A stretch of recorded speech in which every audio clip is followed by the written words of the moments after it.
children.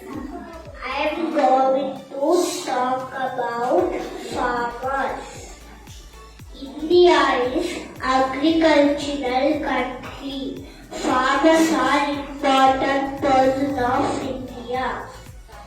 They grow crops, vegetables and fruits.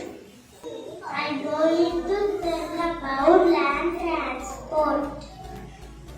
The land transporters, car, etc. bus, truck, train, bicycle, motorbike. Thank you.